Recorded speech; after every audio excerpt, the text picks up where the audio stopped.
someone, to something, gitu.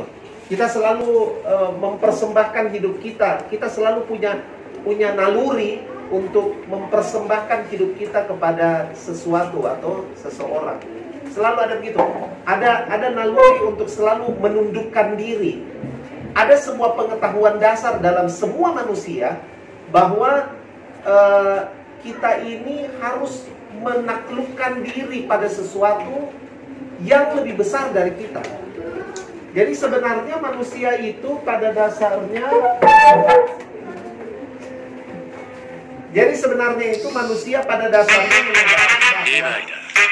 ada sesuatu yang lebih besar dari mereka. Ada sesuatu yang lebih besar dari mereka. Nah, kalau saudara baca sejarah, ada beberapa tokoh yang memposisikan diri mereka sebagai Tuhan. Tapi sejarah mencatat, paling tidak saya baca biografi tentang mereka yang menganggap diri mereka sebagai Tuhan.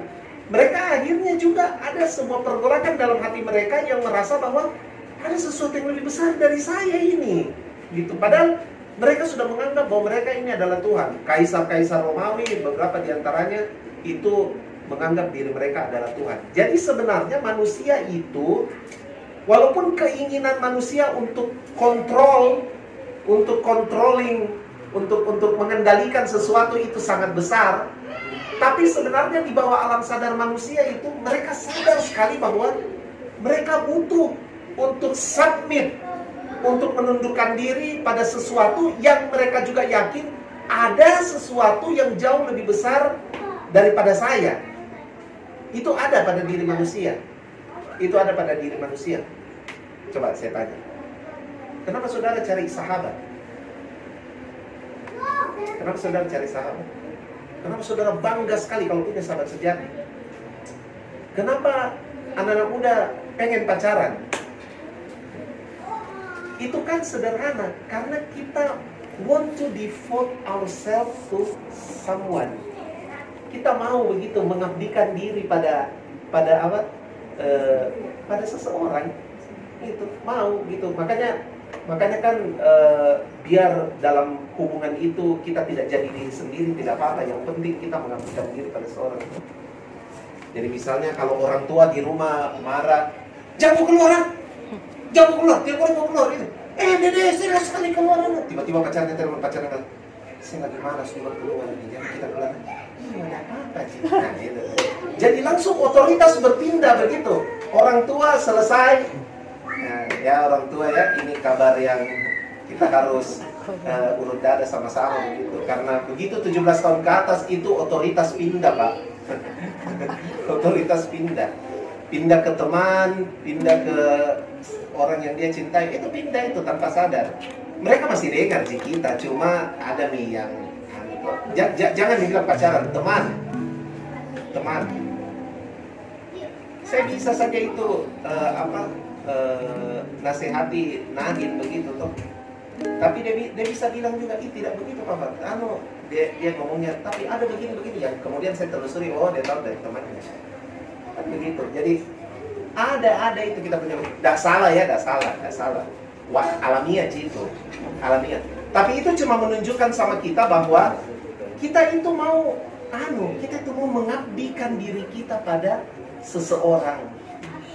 Mau itu, ada keinginan untuk itu. Nah, sekarang kalau kalian suka sama judul khotbahnya adalah perpindahan. Tetap kita bahas perpindahan. Ingat, saya sudah bahas perpindahan pertama itu adalah from successful life to fruitful life.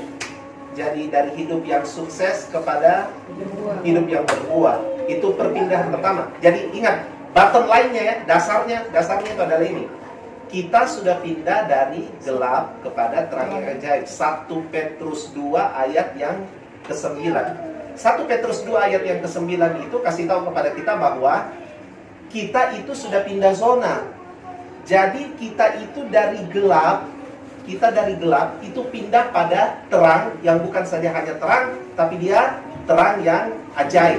Nah, di dalam terang yang ajaib itu, environment dari terang yang ajaib itu menjadikan kita, menetapkan kita seperti yang tertulis pada awal dari ayat 9. Nah, apa itu awal dari ayat 9? Kamu adalah bangsa yang terpilih, imamat yang rajani, umat yang kudus, kepunyaan Allah sendiri. Yang apa?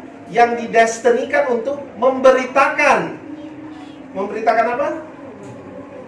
Perbuatan-perbuatan yang besar, perbuatan-perbuatan yang ajaib daripada Tuhan. Nah, itu ketetapan kita di dalam zona terang yang ajaib. Nah, saya sudah tidak terangkan lagi ya, bangsa yang terpilih, umat yang kudus, ya itu sudah lewat. Nah, itu kita punya daerah itu, kita punya zona itu, zona terang yang ajaib sekarang. Nah, di terang yang ajaib ini kemudian kita mendapati bahwa ada beberapa hal dalam hidup kita juga, paling tidak ada tiga area dalam hidup kita itu yang harus mengalami penajaman di dalam terang yang ajaib. Mengalami penajaman itu berarti begini, bukan daerah itu salah. Misalnya, successful life itu tidak salah. Itu tidak salah. Successful life itu tidak salah. Tapi waktu kita pada terang yang ajaib, kita ditajamkan begitu. Jadi kita tidak hanya berhenti pada sukses, tapi di dalam terang yang ajaib itu kita kemudian mendapati bahwa sukses itu tidak menjadi tempat perhentian kita. Tapi sukses itu penajamannya adalah berbuah. Gitu. Berbuah itu penajamannya. Gitu. Karena sukses itu level dasar. Berbuah itu level lanjutnya. Nah, sama dengan ini. Yang kedua, kita sekarang belajar yang kedua adalah from religion to life. Dari agama kepada kehidupan. Dulu kita suka membombardir agama. Karena kita pikir agama itu salah. Memang salah satu definisi dari agama yang terus-menerus saya selalu bilang sama saudara adalah bahwa agama itu adalah usaha manusia untuk mencari Tuhan. Itu agama. Agama itu adalah rangkaian dari usaha manusia dalam pelbagai kebajikan, dalam pelbagai ritual, dalam pelbagai bentuk penyembahan untuk dapat menjangkau Tuhan. Itu agama. Di dalam agama itu kemudian masuklah ada unsur usaha-usaha manusia mencari Tuhan, diantaranya teologi misalnya. Teologi itu theos berasal dari kata theos dan logos. Theos itu Tuhan, logos itu pengetahuan. Jadi teologi adalah sebuah upaya kita untuk belajar mempelajari Tuhan. Begitu sebenarnya bahasa kasarnya. Apakah teologi salah? Tidak salah juga gitu. Tapi tidak menjadi acuan yang utama sebenarnya. Kesalahan kita adalah menjadikan itu sebagai acuan yang utama. Apakah salah mencari Tuhan? Berinisiatif mencari Tuhan? Roma 8 ayat 28 kita malah harus terpanggil. Ya toh? Apakah salah kita mencari Tuhan? Tidak salah, tapi itu bukan elemen utama. Itu sebenarnya elemen akibat itu. Akibat dari kita menyadari pekerjaan Tuhan yang lebih dulu menginisiasi. Jadi Tuhan yang lebih dulu berinisiatif. Tuhan yang lebih dulu bertindak. Tuhan yang lebih dulu mengambil tindakan. Nah, setelah Tuhan mengambil tindakan, dibutuhkan tindakan-tindakan kita di dalam merespon tindakan Tuhan.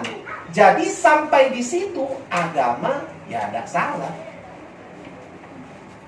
Tidak salah.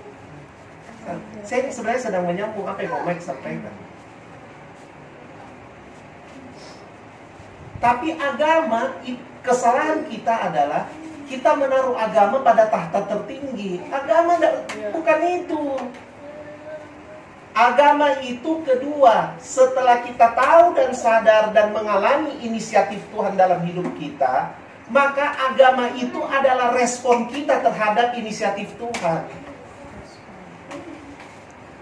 Roh agamawi adalah menaruh usaha-usaha kita kepada tahta tertinggi dalam hubungan kita dengan Tuhan, sambil merasa, sambil mengklaim bahwa Tuhan, saya sudah bikin ini, bikin itu. Nah, itu roh agamawi. Menaruh upaya-upaya kita pada tahta tertinggi. Itu salah. Saudara menaruh upaya-upaya saudara pada tahta tertinggi, itu sama sekali, itu merupakan kecelakaan yang luar biasa. Bisa, yang di luar bisa tangkap ini? Bisa? Ya. Semua bisa? Masih bisa ya? Saya ulang lagi. Roh agamawi itu adalah sebuah roh yang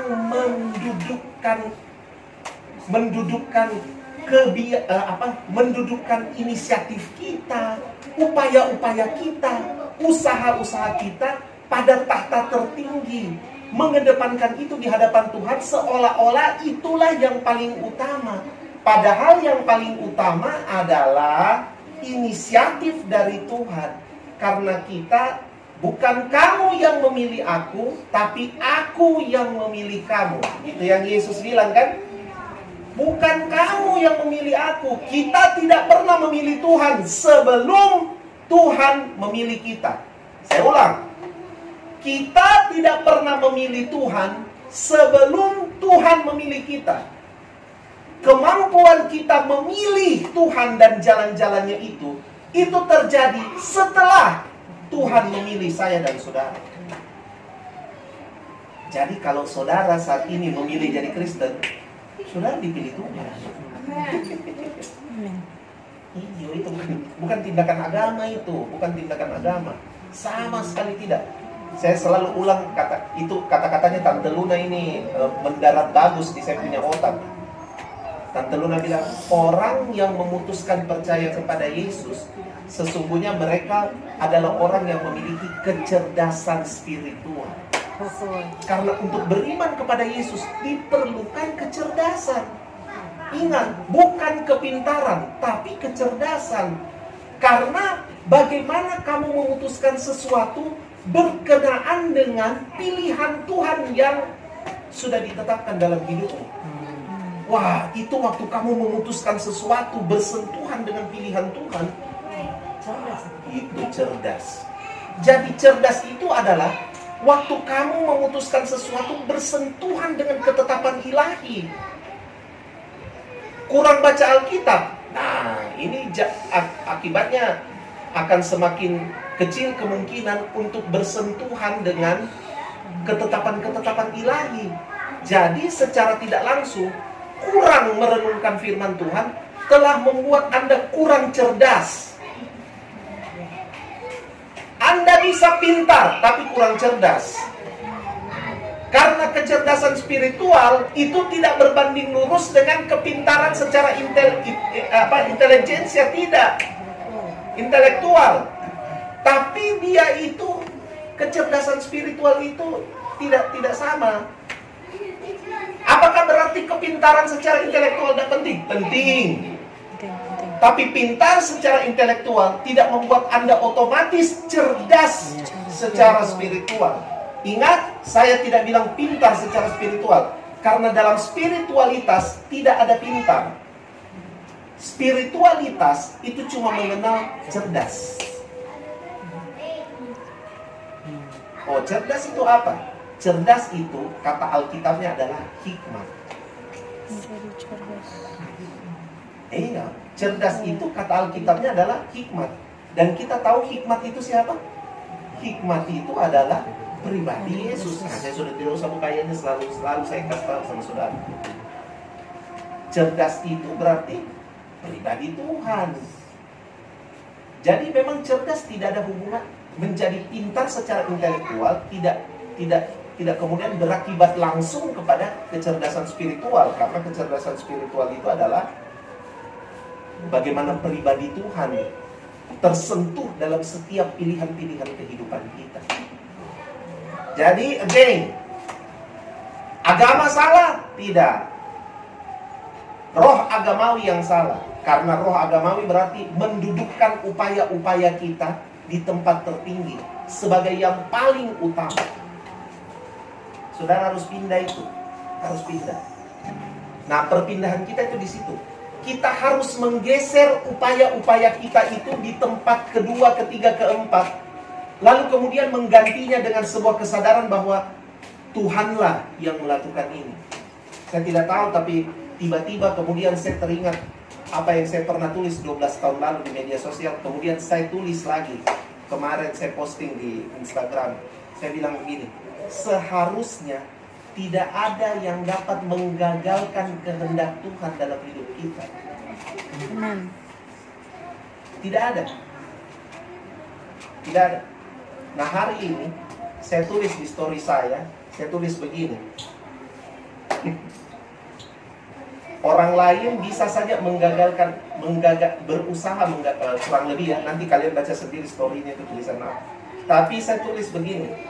Orang lain bisa saja berupaya, keadaan bisa saja menggagalkan kita. Tetapi yang membuat kegagalan itu jadi permanen adalah kita. Adalah kita sendiri. Kita sendiri yang membuat kegagalan itu permanen. Nah, kegagalan permanen itu disebabkan karena kita. Karena kita apa? Nah, ini dia. Karena kita mendudukkan upaya kita sebagai yang paling tinggi. Gampang sebenarnya kalau bicara roh agamawi. Roh agamawi itu gak usah dulu kau bicara penyembahan berhala. Jangan bicara penyembahan berhala. Sebab penyembahan berhala dimulai dengan ketika kita mengagungkan upaya-upaya diri kita. Ketika kita membesarkan kita punya jasa, kita membesarkan kita punya ini itu, kita membesarkan kita punya talenta dan berkata bahwa ini semua kalau bukan karena saya. Orang dengan roh agamawi itu dia akan selalu berkata, kalau bukan karena saya. Nah, itu dia. Kalau bukan karena saya. Loh, itu kata penyembahan loh itu. Itu kata penyembahan.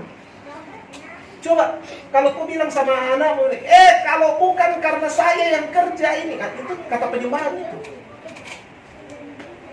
Itu penyembahan berhala. Begitu juga besok-besok kalau kamu anak-anak kamu sudah sukses, terus kamu bisa nih bantu-bantu di rumah begitu. Terus misalnya kau marah sama orang tua baru bilang, kalau bukan karena saya mama hari ini tidak ada beras 25 kilo. Nah, itu bukan kata sembarang itu kata penyembahan. Loh iya. Kamu harus lihat lebar itu isi penyembahan. Begini, pola kita berpikir itu reveal our worship. Cara kita berpikir itu menyatakan kita punya penyembahan. Bagaimana kamu berpikir, begitu juga kamu punya penyembahan. Jadi tidak usah dulu bicara-bicara yang ritual seperti tadi kita menyanyi. Tidak. Penyembahan dilihat dari cara berpikir. Kamu menyembah Tuhan, itu dilihat dari cara berpikir. Buahnya itu di situ. Buahnya itu di situ. Nah, kita dari tadi belum buka-buka ayat, Dik. Sekarang kita buka ayat lah.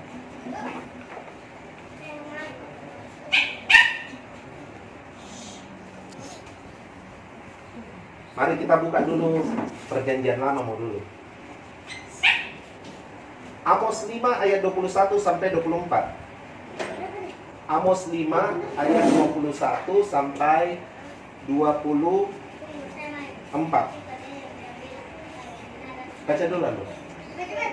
Iya, Pak. Aku benci, aku menghina, aku mengatakan rakyat, dan aku tidak senang kepada perkumpulan rayamu. Apanya? Apa bahasa sini? Apabila kamu mempersembahkan kepadaku korban-korban kebakaran dan korban-korban sajian, aku tidak suka, dan korban keselamatanmu berupa ternak yang tambun. Aku tidak mau panen. Jauhkanlah daripadaku keramaian nyanyian-nyanyianmu. Lagu gembusmu tidak mau aku dengar. Tapi biarlah keadilan bergulung-gulung seperti air dan kebenaran seperti sungai yang selalu mengalir. Nah, coba lihat di sini. Tuhan itu, ini ayat ini sebenarnya sedang kasih tahu bahwa Tuhan itu sedang bilang kepada orang Israel, kamu punya ritual-ritual itu, upaya-upaya kamu mencari Tuhan itu tidak seimbang, tidak berbanding lurus dengan dengan buah dari penyembahan itu. Sebab buah dari penyembahan yang Tuhan lagi sodorkan di sini adalah biarlah keadilan bergulung-gulung seperti air dan kebenaran seperti sungai yang selalu mengalir. Buat Tuhan itu lebih penting. Itu di atas dari ritual. Artinya apa? Ini sebenarnya mau bilang begini. Keadilan bergulung-gulung seperti air dan kebenaran seperti sungai yang selalu mengalir. Itu bicara apa? Itu bicara will of God. Bicara kehendak Tuhan. Jadi Tuhan mau bilang begini, ritual tidak lebih penting daripada kehendakku yang terjadi. Ritual, upaya-upaya tidak jauh lebih penting daripada kehendakku yang dinyatakan, hatiku yang dinyatakan. Jadi semua upayamu untuk menjadi rohani itu tidak lebih penting daripada kehendak Tuhan harus nyata lewat hidupmu. Apakah upaya-upaya rohani itu tidak penting? Tidak juga, penting juga, bagus, itu stimulasi. Tapi itu bukan yang utama. Sebab yang jauh lebih penting adalah kehendak Tuhan dinyatakan dalam hidupmu. Halo? Tapi kan bagaimana kehendak Tuhan bisa dinyatakan dalam hidupmu kalau kamu tidak pernah connect dengan apa yang ditetapkan Tuhan? Ya, toh? Nah, ini Tuhan bilang gini, dia benci, dia menghinakan. Karena Tuhan melihat begini, bahwa semua upaya, kamu sedang membanggakan upaya, kamu sedang menunjukkan upaya, tapi kamu tidak menunjukkan hatiku. Kamu tidak menunjukkan isi pikiranku. Kamu tidak menunjukkan denyut hatiku. Kamu tidak menunjukkan itu. Yang kamu pertontonkan adalah upaya dirimu. 2 Timotius 3 ayat 5. Saya run terus saja dengan cepat ini ayat-ayat. Cuma mau kasih tahu sama saudara. Secara lahiriah mereka menjalankan ibadah mereka. Coba lihat ini.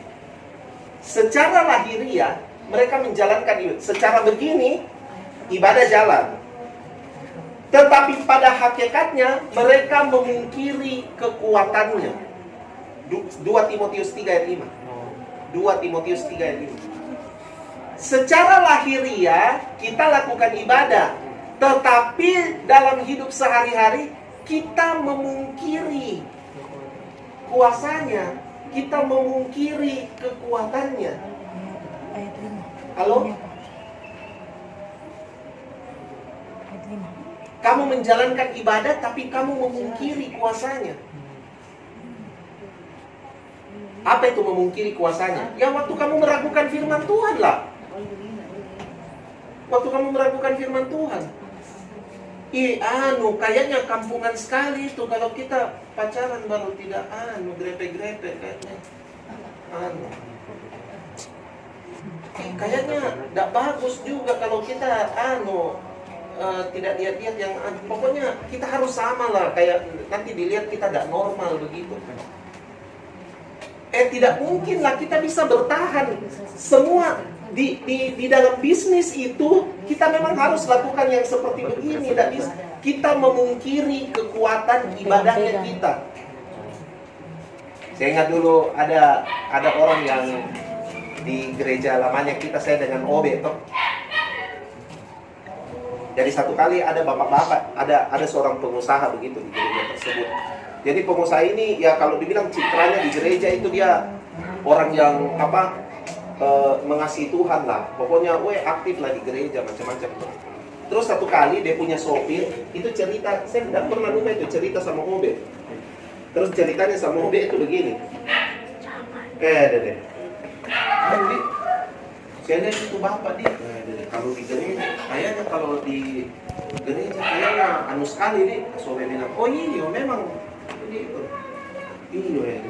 Saya juga itu kalau antar dia ke tempat ke proyek itu, di mobilnya itu selalu lagu-lagu pemujaan. Kan bilangnya lagu-lagu. Dia nggak tahu mau bilang lagu itu. Kau ingat Jenny bapak siapa yang saya maksud? Bilang, kalau di mobilnya itu saya lagu-lagu pemujaan. Tapi ya deh, kayaknya tidak sesuai itu bos dengan anunya. Karena kalau hari-hari sama kita, tidak sesuai lah pokoknya tidak sesuai. Kayaknya itu lagu-lagu pemujaan itu di mobilnya itu kayak tidak mempan gitu kayak memungkiri kekuatannya. Jadi kita tetap beribadah tapi kita pungkiri kekuatannya. Kita kasih persembahan tapi kita tidak yakin kalau terlebih berkat memberi daripada berkat menerima. Makanya persembahannya kita standar-standar kan begitu. Kita dengar firman Tuhan, kita praktekkan firman Tuhan, kita coba pikir, ya mungkin ada bagian yang bisa dipraktekkan, tapi yang ini kayaknya belum bisa dipraktekkan. Karena kita memungkiri kekuatannya. Kita memungkiri kekuatannya. Masa sih jodoh harus pakai berdoa? Ayolah, jodoh juga harus pakai mata. Iya, setuju pakai mata. Tapi mata itu nomor 2, nomor 3, nomor 4. Tanya Tuhan itu nomor 1. Tapi masih yakin tidak jodoh, tanya Tuhan. Jangan-jangan itu wacana seperti ini cuma kamu dengar dalam pertemuan-pertemuan. Begitu dalam hidup sehari-hari gagap. Iya toh? Begitu. Iyalah. Tanya Tuhan. Kamu tahu apa lubangnya Daud? Salah satu lubangnya Daud, celahnya Daud itu adalah ini. Bahwa semua perempuan yang dia jadikan istri, dia tidak tanya sama Tuhan. Dia boleh tanya sama Tuhan tentang strategi perang. Dia boleh tanya sama Tuhan tentang keputusan-keputusan dalam pemerintahan. Tapi soal perempuan, Daud tidak pernah tanya Tuhan. Daud mengikuti instingnya. Karena dia sadar betul mungkin bahwa dia adalah laki-laki, dia terlahir sebagai pemburu. Jadi dia instingnya. Daud pernah ada di Alkitab tidak? Daud tanya Tuhan, apakah aku memperistri? Saya rasa kalau Daud tanya Tuhan, pasti pecah telur itu perjanjian lama. Satu-satunya raja yang istrinya cuma satu. Iya loh. Salomo saja yang ajaib begitu, fantastis, ribuan istrinya. Saya yakin Salomo tidak tanya Tuhan soal istri-istri itu. Ada kok semua. Takut mana? Takut mana? Iya, karena Salomo kan itu berhikmat toh. Mungkin waktu dia tanya tiba-tiba hikmatnya main. Tuhan bilang, sejak awal aku Allah bukan suara Tuhan. Alah. Dalam namanya dia tengking-tengking. Ini pasti iblis. Gak mungkin masa bapak bisa bangsa tidak. Dari bapak itu inspirasi. Kan istri-istrinya Salomo itu banyak karena hadiah toh, karena perjanjian damai. Bukan berburu. Tidak. Ya, dia berburu juga karena Salomo juga itu sama kayak bapaknya toh, womanizer juga. Berburu. Jadi apa? Benar. Tidak bagus. Papanya saya kamu. Ada Salomo. Ya, jadi Salomo itu dia dia banyak istri-istrinya itu karena perjanjian perdamaian. Jadi Salomo itu tidak pergi berperang untuk menetapkan kekuasaannya. Dia menetapkan kekuasaannya dengan kawin. Jadi dia kalau mau mengikat perjanjian dengan kerajaan ini supaya dia aman, kawini anaknya, kawini ininya, kawini terus sampai kemudian penyembahannya jadi lacur. Tapi dia tidak sama dengan bapaknya. Kalau bapaknya itu menetapkan otoritas dengan berperang. Kalau Salomo tidak, pakai kawin. Jadi memang dia berhikmat. Dia tidak perlu perlu pertumpahan darah. Tidak perlu pertumpahan darah. Dia mainnya soft begitu. Main santai. Ya main cantik. Bagus apa? Jangan sebentar ini, besok-besok ada yang bilang saya terinspirasi khotbahnya ini tentang Salomo. Saya kandidat lama-lama. Nggak bisa tante yang rekam malam ini, jadi ada saksi. Besok-besok ada yang bilang itu seperti Om Danca khotbah tentang Salomo. Jadi dari sekian banyak yang saya khotbah, yang kalian ingat cuma poin Salomo. Memang luar biasa. Ingat, Salomo itu tidak tanya Tuhan. Selanjutnya di ayat 7, 2 Timotius 3 tadi. Oh, ini paling parah ini. Yang walaupun selalu ingin diajar, namun tidak pernah dapat mengenal kebenaran. Ini kalau upaya lebih tinggi daripada kehendak Tuhan. Upaya jadi lebih tinggi daripada hati Tuhan. Jadi mau diajar, pengen diajar, suka mendengar firman, tetapi tidak mengenal. Dia cuma suka mendengar, tapi tidak mengenal kebenaran itu. Kebenaran itu tidak menjadi sesuatu yang dikenal oleh dia. Ya, ini yang saya sebut sebagai sindrom Herodes. Nah, ini sindrom Herodes. Kalian tahu itu Herodes. Herodes itu dia suka sekali nih Yohanes Pembaptis. Oh, dia suka sekali nih Yohanes Pembaptis. Dia suka Yohanes Pembaptis khotbah.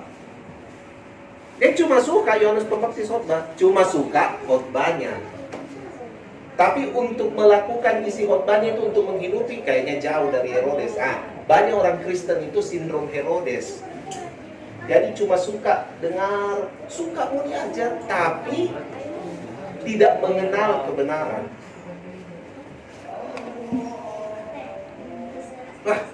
Ini lagi. Yehezkiel 33 ayat 32. Ini ayat-ayat tentang upaya-upaya. Coba, ini upaya-upaya ini bahaya sekali. Yehezkiel 33 ayat 32. Yehezkiel 33 ayat 32. Sungguh engkau bagi mereka seperti seorang yang melakukan syair cinta kasih dengan suara yang merdu dan yang pandai main kecapi. Mereka mendengar apa yang kau ucapkan, tetapi mereka sama sekali tidak mengerti. Saya waktu baca ayat ini pertama kali, saya langsung bilang, oh Tuhan, dulu kan itu saya kalau pelayanan, saya senang sekali itu rasanya kalau ada orang yang bilang ini, datang bilang, wih Pak, saya sangat diberkati dengan khotbahnya Bapak, luar biasa, penuh pewahyuan ini. Oh, saya diberkati sekali Pak. Dulu itu kalau saya dibilang begitu, saya bangga sekali begitu. Saya sudah senang sekali. Terima kasih, segala kemuliaan bagi dua. Tapi kan lama-lama waktu saya baca ayat ini, jangan-jangan saya ini kelihatan seperti ini di mata orang-orang tersebut. Jangan-jangan di mata kalian juga saya kayak begini. Kau bagai seorang yang melakukan syair cinta kasih dengan suara yang merdu, pandai main kecapi. Mereka mendengar, bukan tidak mendengar loh. Dibilang mereka mendengar apa yang kau ucapkan. Didengar, bukan tidak didengar. Didengar Ji. Tetapi mereka sama sekali tidak melakukan. Itu kata sama sekali, itu bagian yang paling sakit. Karena ternyata tidak ada satupun yang mereka lakukan dari apa yang mereka dengarkan. Berarti sia-sialah yang melakukan syair cinta kasih tersebut. Coba baca ayat 31-nya. Sebenarnya baca ayat 31-nya. Dan mereka datang kepadamu seperti rakyat berkerumun dan duduk di hadapanmu sebagai umatku. Luar biasanya. Lelah. Mereka mendengar apa yang kau ucapkan, tetapi mereka tidak melakukannya. Mulutnya penuh dengan kata-kata cinta kasih, tetapi hati mereka mengejar keuntungan yang haram. Apa itu keuntungan yang haram? Jadi mulut mereka itu penuh dengan cinta kasih. Wah, luar biasa, amin. Saya aminkan terjadi dalam nama Yesus. Ini firman terjadi dalam hidupku supaya saya semakin diberkati. Itu keuntungan yang haram. Saya mau rajin dikasih perpuluhan ini deh. Sebab saya baca di Alkitab, ternyata itu kalau kita kasih perpuluhan, kita mempiutangi Tuhan. Jadi kita membuat Tuhan berhutang kepada kita. Oh, haleluya. Ada ayatnya. Oh, haleluya. Oh, supaya Tuhan semakin berhutang sama saya. Dan kalau Tuhan semakin berhutang sama saya, Tuhan akan memberkati saya. Tuhan tidak mungkin berhutang tuh. Jadi semakin saya kasih, semakin dia. Pernah dengar ada ayat Alkitab yang bilang begini? Nggak usah bisa kasih tahu ayatnya, tapi nanti kalian pasti kalian dapat, pasti kalian cari. Ini ayatnya bilang begini, saya kasih petunjuk saya. Ini ayat bilang gini. Kalau kau memberikan kebaikan kepada orang yang membenci kau, kau itu seperti menaruh bara api di atas kepalanya itu orang. Jadi karena berdasarkan firman itu kau juga dia saya taruh bara api. Saya tahu mana ini yang benci-benci saya buat kebaikan. Tapi motivasimu bukan karena tulus, motivasimu bukan saya taruh bara api di kepalamu. Mati kau. Tak apa-apa Ji. Oh, haleluya, shalom. Terima kasih, Abdul, kamu baik sekali. Puji Tuhan. Tapi bara api di kepalamu. Ini ada di firman Tuhan. Ini kamu ada di firman Tuhan. Kita lakukan firman Tuhan, tapi kita mengejar keuntungan yang haram.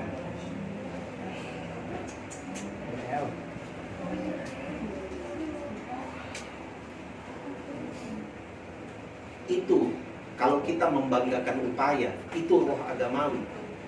Waktu kau membanggakan upaya lebih daripada Tuhan itu sendiri.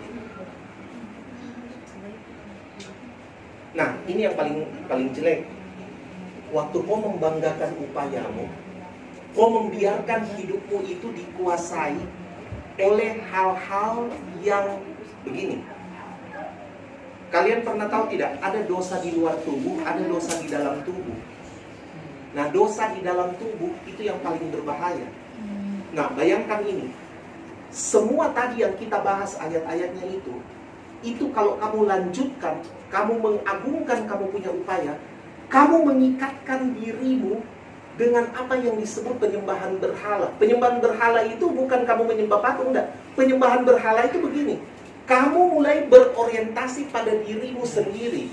Dan orientasi pada diri sendiri itu adalah kemudian membawa kita pada kebiasaan terjerumus dalam dosa di dalam tubuh. Dan dosa di dalam tubuh itu adalah kenajisan.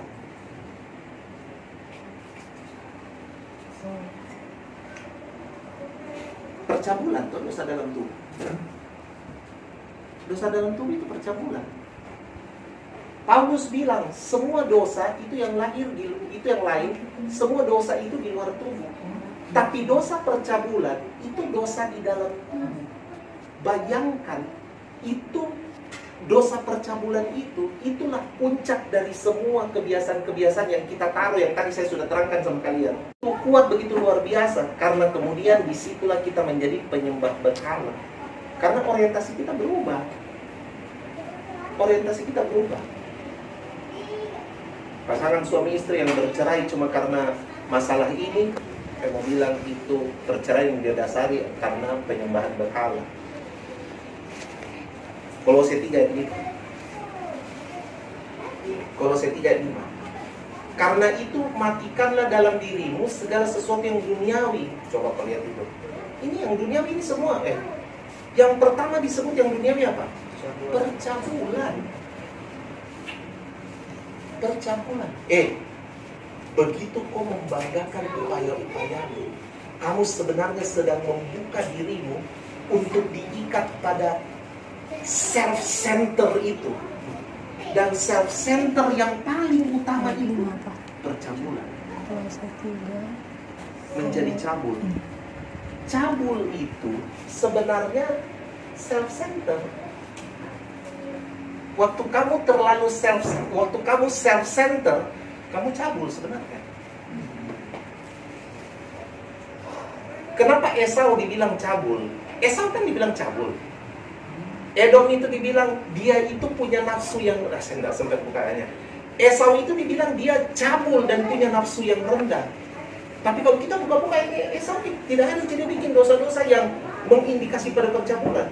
Ternyata waktu dia self-center, dia cabul. Waktu dia bilang begini, apakah gunanya itu hak kesulungan? Besok-besok saya mati juga. Ambil nih kaca merah kok. Ambil Tommy juga hak kesulungan. Cabul. Bisa paham ini? Self-center. Dia bilang percabulan. Kolose 3:5, percabulan. Dari percabulan dia bilang kenajisan. Semua ini baku ikat-ikat. Bisa tampak jelas toh ikatannya sini. Percabulan, kenajisan, hawa nafsu, nafsu jahat, keserakahan. Nah, baru dia bilang gini, yang sama dengan penyembahan berhala. Halo, penyembahan berhala itu apa? Nah, self-center. Begitu kamu diikat dengan yang namanya ini semua di Kolose 3:5, selamat datang. Itu bisa di gereja, haleluya puji Tuhan. Tapi budaya dan puji Tuhan, budaya berbeda. Nah, itu agama. Agamawi, bukan agama. Itu agamawi. Roh agamawi. Waktu kau mengutamakan upaya-upaya lebih daripada kehendak Tuhan, lebih daripada Tuhan itu sendiri, effortmu kau lebih utamakan lebih daripada Tuhan itu sendiri. Nah, kita harus pindah, harus ada penajaman, ya toh? Upaya, apakah itu bagus? Bagus. Tapi itu tidak boleh ditempatkan di tempat yang utama. Yang mana yang harus ada di tempat yang utama? Namamu selalu ada di tempat pertama. Siapa? Tuhan. Tuhan yang harus selalu ada di tempat utama. Baru kemudian upaya-upaya kita sebagai faktor pendukungnya di situ, sebagai bentuk respon kita terhadap inisiatif-inisiatif yang dilepaskan Tuhan. Kembali lagi ke Roma 8 ayat 28. Roma 8 ayat 28 bilang bahwa orang yang mengasihi Tuhan adalah orang yang terpanggil sesuai dengan rencana Allah. Itu berarti orang yang mengasihi Tuhan adalah orang yang memiliki inisiatif untuk selalu diselaraskan, untuk selalu dicocokkan dengan apa saja yang Tuhan mau. Itu agama. Tapi itu adalah respon dari inisiatif Tuhan. Bahwa pernyataan di atasnya di ayat 28 itu, kita tahu sekarang apa? Tahu sekarang apa? Allah turut bekerja. Itu saya mau bilang begini, kita tahu bahwa Allah yang berinisiatif. Iya toh? Dia berinisiatif untuk turut bekerja dalam segala sesuatumu. Nah, respon kita terhadap inisiatif Allah adalah mengasihi Dia. Mengasihi Dia itu adalah berinisiatif untuk selalu dicocokkan dengan apa saja yang Dia, Bapa di sorga itu, kehendaki. Wow, luar biasa. Itu kehidupan. Jadi kau harus berpindah dari apa? Agamawi. Kita harus berpindah kepada kehidupan. Nah, saya tutup dengan ayat klasik kan, Yohanes 14 ayat 6. Yohanes 14 ayat 6 bilang apa? Nah, ini ayat kehidupan. Kita harus pindah di sini. Akulah jalan dan kebenaran dan hidup. Tidak ada seorang pun dapat datang kepada Bapa kalau tidak melalui aku. Nah, saya sebenarnya sudah pernah sampaikan ini sudah lama sekali, tapi saya mau kilas balik lagi. Jalan. Kalau jalan itu bicara apa?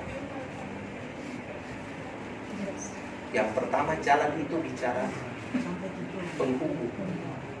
Penghubung yang membuat kita sampai kepada tujuan. Itu jalan.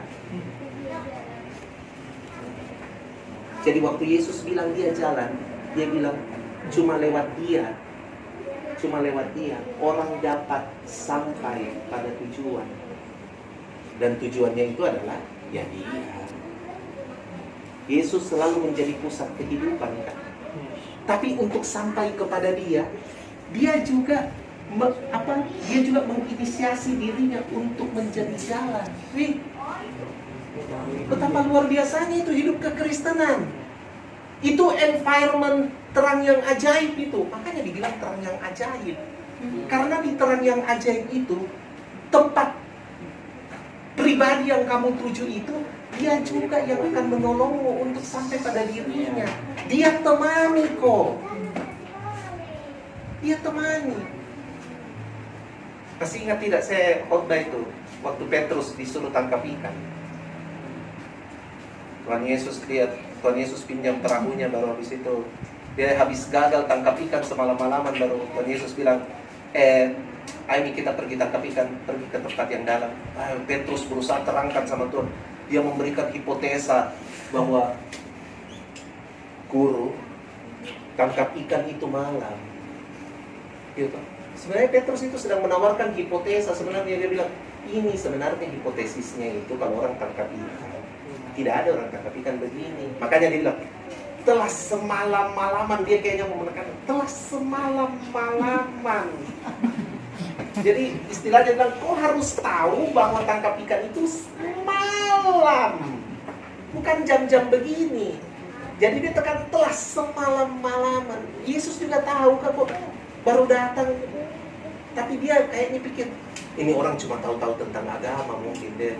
Kayaknya dia nggak tahu tentang seni menangkap ikan. Jadi dia terangkan, dia guru itu. Ini telah semalam. Kita kan suka begitu. Kita suka menggurui dia yang menciptakan alam semesta ini. Seakan-akan yang menciptakan alam semesta ini tidak mengerti apa yang dia ciptakan. Itu berapa kali kita gurui Tuhan?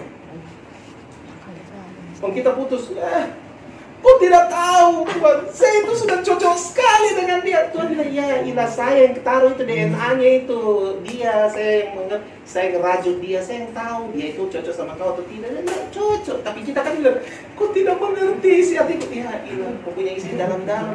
Tapi kan kita suka begitu. Kita suka menggurui dia yang menciptakan seluruh alam semesta sambil berkata bahwa dia tidak mengerti apa yang dia ciptakan itu, dia tidak tahu. Hebatnya kita ini. Tapi untung Tuhan yang kita sembah itu tidak sombong. Seandainya kalau saya yang Tuhan, untung bukan. Kalau saya jadi Tuhan mungkin saya sok tahunya ini kalau saya yang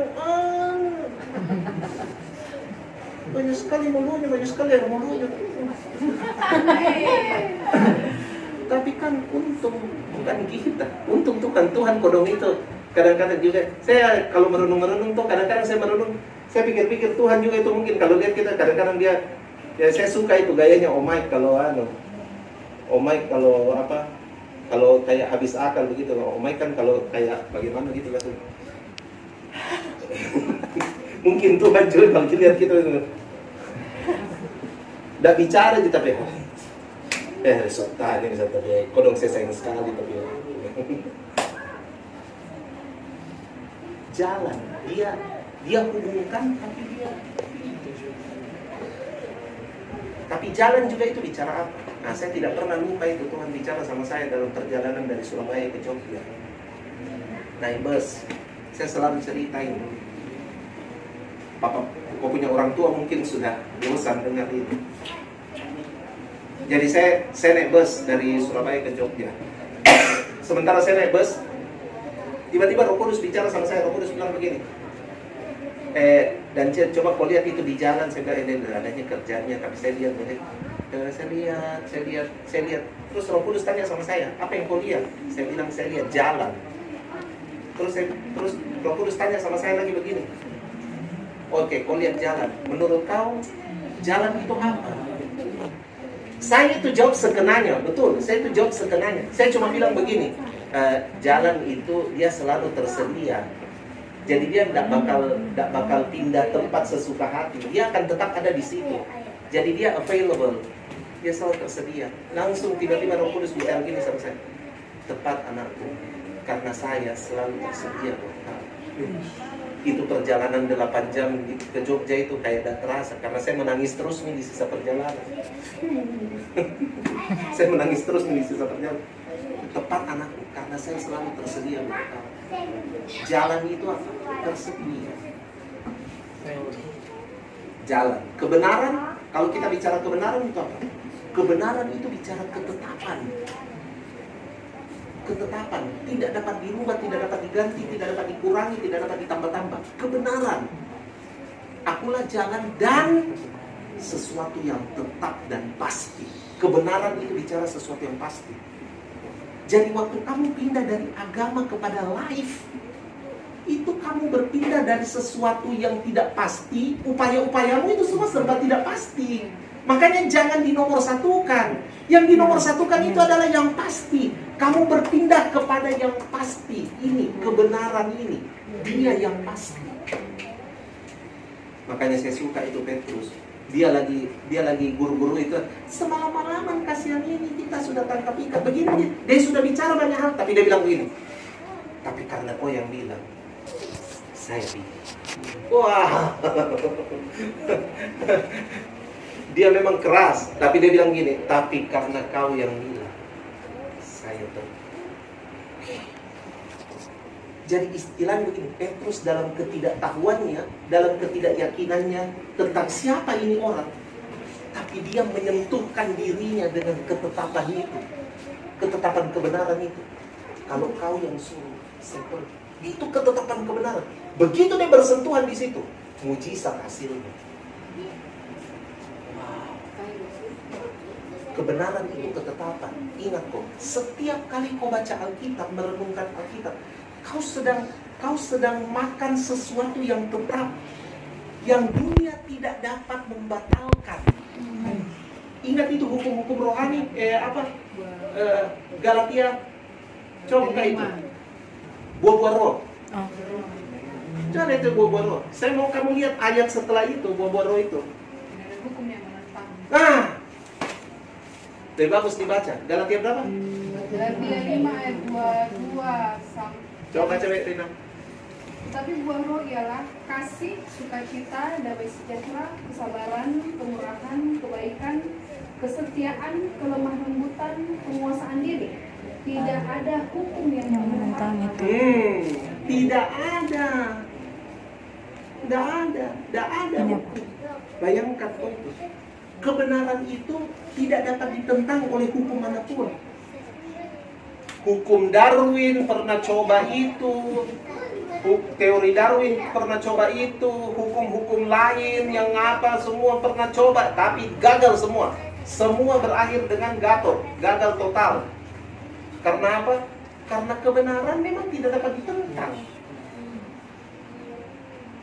Kalau mau lebih paham, cari di YouTube itu sharingnya Om Yoya.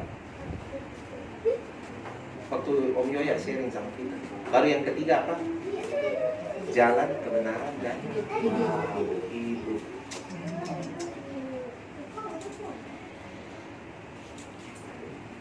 Bahasa Ibrani tentang nafas hidup itu ada 2 tingkatan. Yang pertama itu nefes. Nefes itu nafas biasa. Jadi nefes itu, kalau kamu terima nefes, kamu itu cuma punya jiwa dan tubuh. Ya binatang.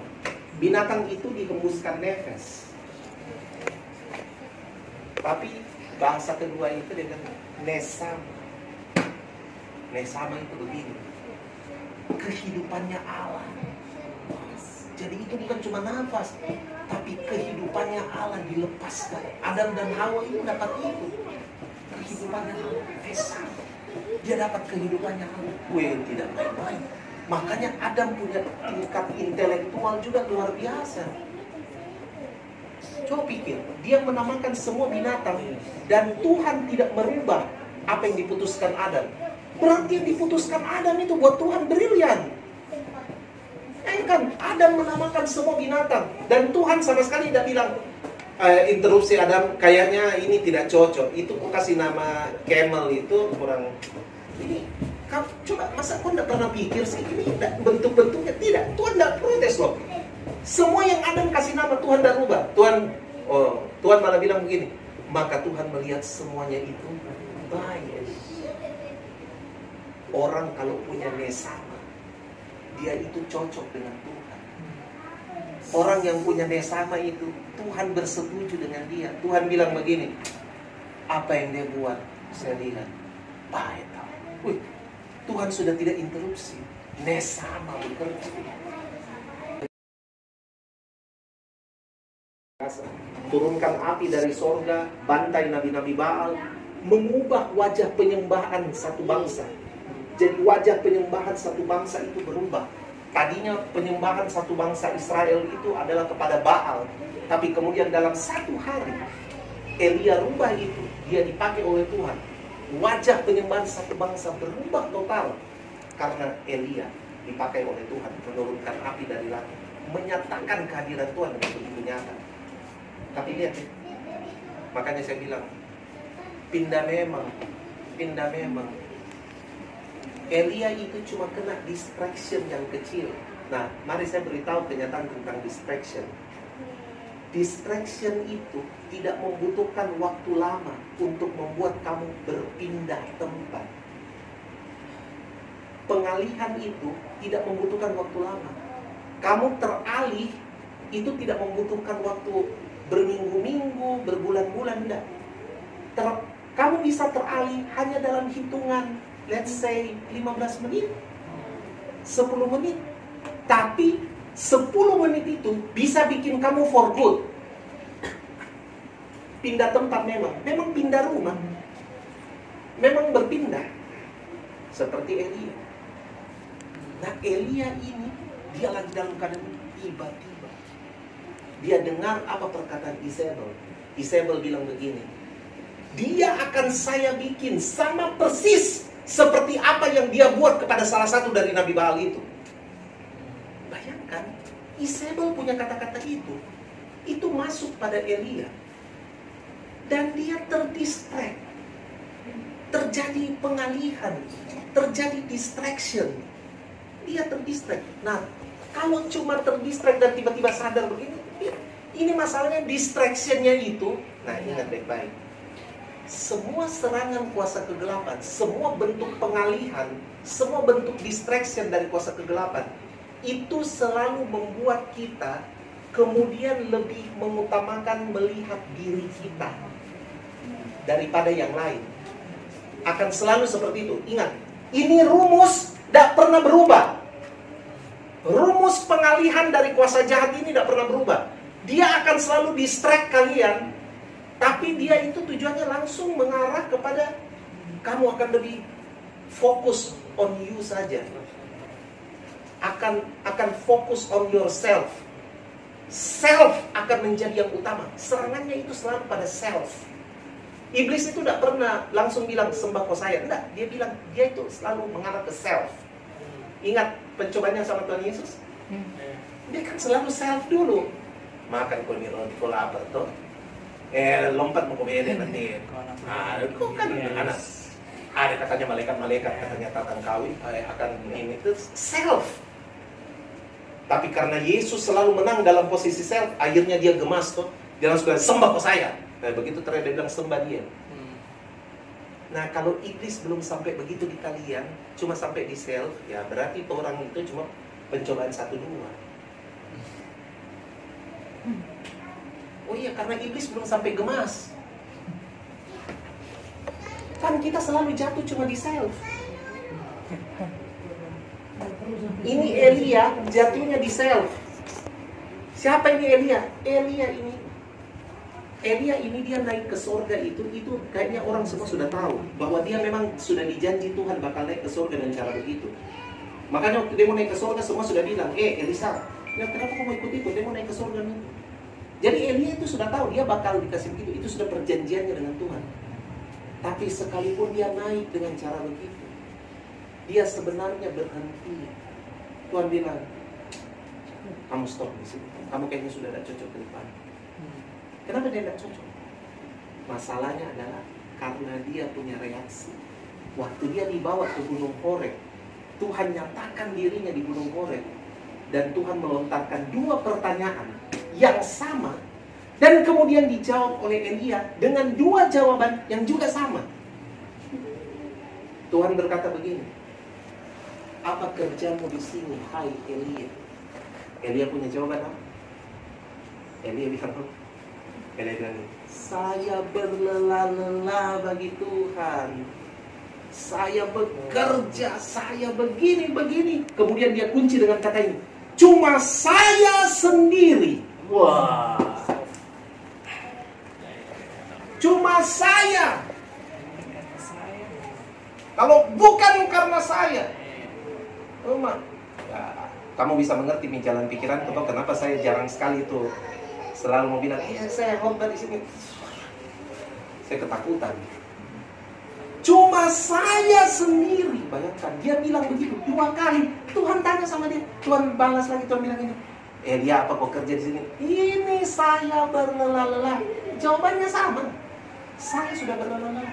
Lucu, di pasal sebelumnya kan dikasih tahu. Kalau kamu buka di pasal sebelumnya itu dikasih tahu. Ada orang nama Obaja. Obaja ini pegawainya Raja Ahab yang menyembunyikan nabi-nabi Allah itu di gua-gua. 100 nabi Allah itu dia sembunyikan 50 satu gua, dan dia tanggung makan minumnya semua itu nabi-nabi. Jadi Obaja saja jaga 100. Obaja jaga 100 toh. Nah, tunggu Tuhan bicara sama Elia. Waktu Elia jawab itu, Elia jawab bahwa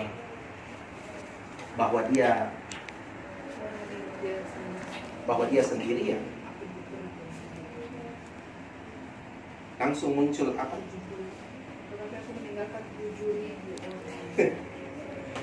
Jangan dulu sampai di situ, tapi itu luar biasa. Langsung muncullah wacana pengganti. Saya mau kasih tahu kalian. Kalau kalian menganggap apa yang kalian terima selama ini itu hal yang biasa-biasa, nanti bila masih bisa saya berubah. Tuhan kan penuh dengan kasih karunia. Nanti begini. Saya mau kasih tahu sama kalian, minta maaf ini saya mau kasih tahu. Tuhan punya banyak orang yang siap menggantikan Anda.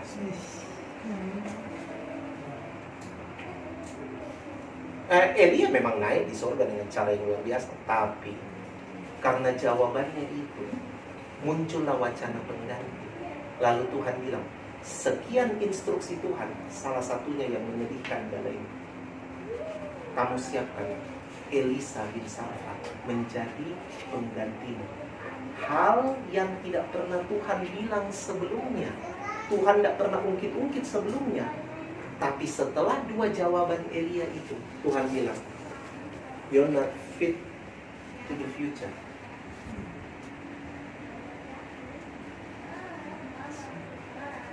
Kamu selesai. Ya, selesai dalam kemuliaan tetap. Siapa sih yang tidak pengen diangkat seperti Elia? Saya juga pengen. Salah satu alasan saya merindukan rapture, walaupun banyak pendeta juga bilang, tidak ada rapture. Saya merindukan rapture karena saya lihat Elia begitu luar biasa. Wow. Tapi dia berhenti. Tuhan bilang, I have to stop you. Kamu akan ada pengganti. Lantiklah Elisa bin Safat menjadi penggantimu. Kalau kamu tidak bersungguh-sungguh sekarang, akibatnya bukan di siapa-siapa. Kehendak Tuhan tetap harus jalan, bos. Dan ada banyak orang yang disiapkan Tuhan untuk melakukan hal tersebut. Nah, waktu kamu dipilih dan kamu kurang sungguh-sungguh melakukannya, minta maaf. Ada banyak orang antri. Kehendak Tuhan harus terjadi. Jadi, you have to stop here. You must to step over. Ya, walaupun dengan cara yang fantastis. Dan kemudian yang Rina tadi baca, tahu yang Tuhan kasih tinggal? Elia kan bilang bahwa dia sendiri, saya alone. Tuhan bilang, terus begini Elia, saya meninggalkan cuma 7.000 orang. Ada 7.000 orang yang tidak mencium patung Baal. Jadi sebenarnya waktu itu Tuhan mau nyanyikan lagunya Michael Jackson. You are not alone.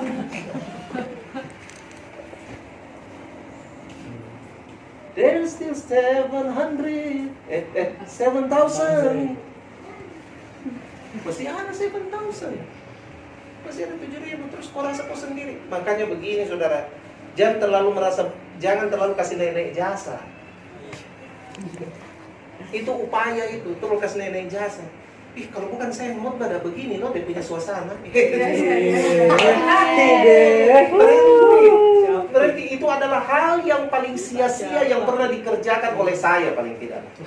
Saya tidak usah tunjuk-tunjuk orang saya. Karena saya pernah mengerjakan itu.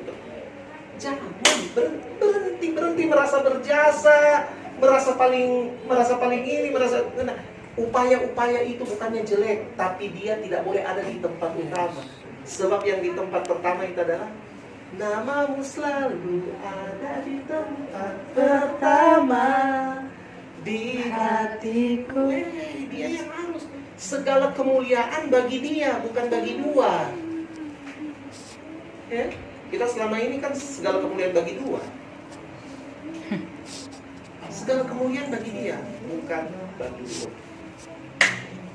Ayo, kita tempatkan diri kita di nomor 2, 3, 4.